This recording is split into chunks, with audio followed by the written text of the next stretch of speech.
महाराज जी के चरणों में कोटि कोटि प्रणाम।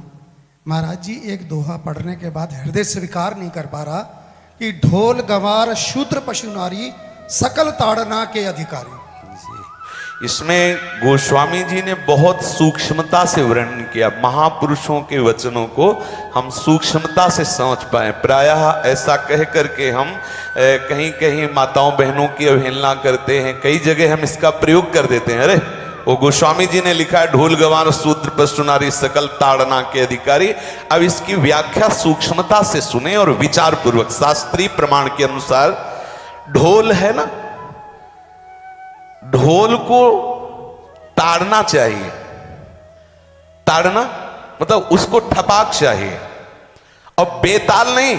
शास्त्र सिद्धांत के अनुसार, संगीत शास्त्र के अनुसार तभी वो राग प्रकट कर पाएगा, तभी वो बजेगा। ढोल को हाथ जोड़ के बोलो कि साहब आप बज जाएं, नहीं बजे, उसको ताड़ना चाहिए।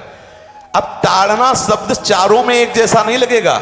शब्द एक ही है ताड़ना, लेकिन ताड़ना के अर्थ अलग अलग हैं। जैसे कनक है, एक ही शब्द है कनक, लेकिन कनक कनक ते 100 गुनी मादकता अधिकाए, वा खाए बोराए जग या पाए बोराए।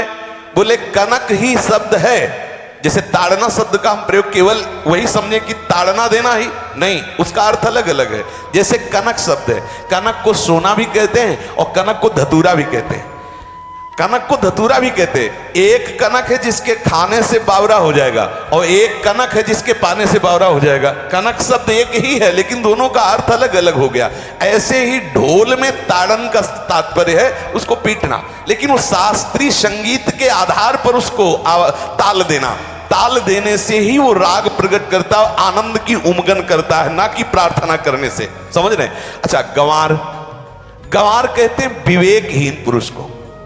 विवेकहीन पुरुष को कोई कार्य दे दो और उस पर दृष्टि न रखो तो कार्य नष्ट हो जाएगा। वहां ताड़ने का तात्पर्य उसको पीटना नहीं है। उस अविवेकी गंवार पर दृष्टि रखो। जो आपने कार्य सौंपा है, जो भी कार्य उसका है, उस अविवेकी पर दृष्टि रखना ताड़ना हुआ। उस पर दृष्टि रखो, क्योंकि वो अविवेकी है, गंवार है, वो कार्य प्रणाली ठीक जानता नहीं। आप जहां त्रुटि होता संभाल लेना तो वो संभल जाए, क्योंकि वो गंवार है। और शूद्र, शूद्र का तात्पर्य होता है शूद्र। वैसे जो वर्ण व्यवस्था में शूद्र का प्रादुर्भाव सबसे श्रेष्ठ जगह से प्रादुर्भाव है। वर्णन आता है ब्राह्मणोष मुखमाशीत बाहु राजन्य कृतः उरुददस जद्वैश्या पदभ्याग्यों शूद्रो जायत। भगवान के श्री चरणों की ही वंदना होती है।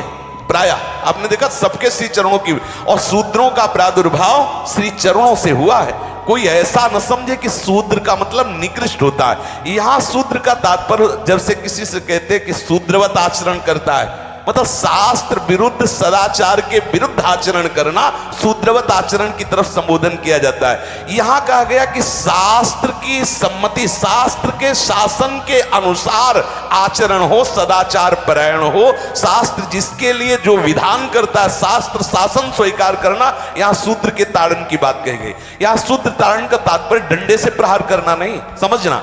और जो चौथा कहा गया नारी, अगर स्त्री को हम ये कहें कि ताड़न से ही वो केवल काबू में रहती है, तो राष्ट्र में अपने प्रसिद्ध लक्ष्मीबाई जैसी कोई सामर्थ्यशाली वीरांगना, कोई वीरों सामने बड़े बड़े वीरों के दांत खट्टे कर दे, ऐसी बहादुर सिंघनी हुई, अंग्रेजों के दांत खट्टे कर दिए। अगर कोई समझे कि नारी केवल ताड़ने के लिए है तो उसकी मूर्खता है।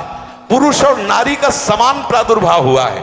भगवान ब्रह्मा के श्री अंग से दाहिनी तरफ से महाराज मनु और बाईं तरफ से उनकी पत्नी उनका प्रादुर्भाव हुआ शतरूपा।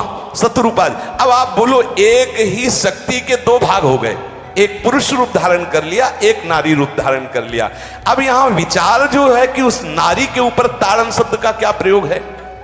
जैसे आप मार्ग में चले जा रहे हैं और आपने दृष्टि चूक कर दी और नारी आपकी स्त्री पीछे चल रही, तो कोई हमला कर सकता है, क्योंकि वो रत्न है। 14 रत्नों में एक रत्न स्त्री रत्न भी है। स्त्री को रत्न कहा गया है। भगवान श्री राम जब वनवास में जा रहे हैं तो सिया जी को आगे नाव में जब चढ़ाना होता तो पहले सिया जी को चढ़ा, सीए चढ़ाई चढ़े रघुराई, पहले आगे। दृष्टि रखो, दृष्टि चूक गई तो रत्न है। यहां दृष्टि रखना, शासन मतलब उसकी पिटाई करना नहीं कि जैसे ढोल को पीटा जाता है ऐसे स्त्री को पीटा जाए, शूद्र को पीटा जाए तो गंवार को, यह व्याख्या नहीं है, यह मूर्खता है, इसे व्याख्या नहीं कहते। जैसे कनक शब्द के कई अर्थ होते हैं, ऐसे ही ताड़न शब्द का यहां अलग अलग प्रयोग है। स्त्री के ऊपर दृष्टि रखो। किस भाव की दृष्टि रखे? क्योंकि वो हमारे यहां रत्न की तरह है, कहीं कोई ऐसा ना हो कि कुदृष्टि वाला कोई उस पर हमला कर दे। पाणी ग्रहण संस्कार में रक्षा का भी सूत्र बताया जाता है कि आपको अभी ये समर्पित है, आप इसकी रक्षा करें। हमारे शास्त्रीय सिद्धांत में देखो, कभी भी स्त्री को अकेला छोड़ने का सिद्धांत नहीं पाया गया। अगर शास्त्रीय सिद्धांत, बच्ची है तो माता पिता के शासन, थोड़ी बड़ी हुई तो भाई आदि के बीच में, और बड़ी हुई तो पति के, और बड़ी हुई तो पुत्रों के, मतलब एक सानिध्य का एक दृष्टि रखी गई है कि यदि आप अपनी दृष्टि में रखेंगे तो उसका अमंगल नहीं होगा, उसका हित नहीं होगा।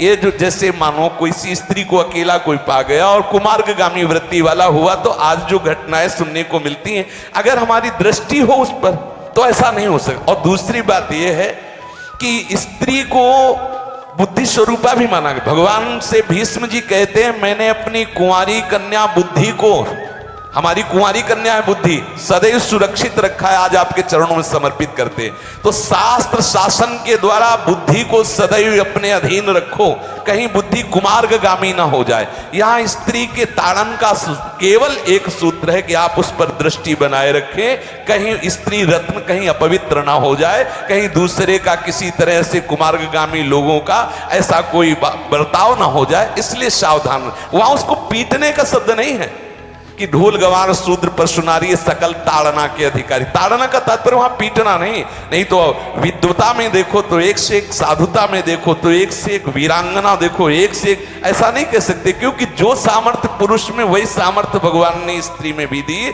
क्योंकि भगवान के ही दो रूप हैं, एक स्त्री और एक पुरुष, समझ रहे ना।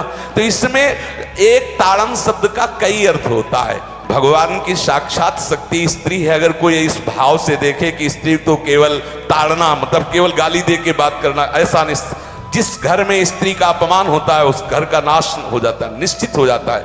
आप देखिए, रावण का सत्यानाश हो गया जगदम्बा सीता के प्रति, दुर्योधन का सत्यानाश हो गया द्रौपदी के प्रति।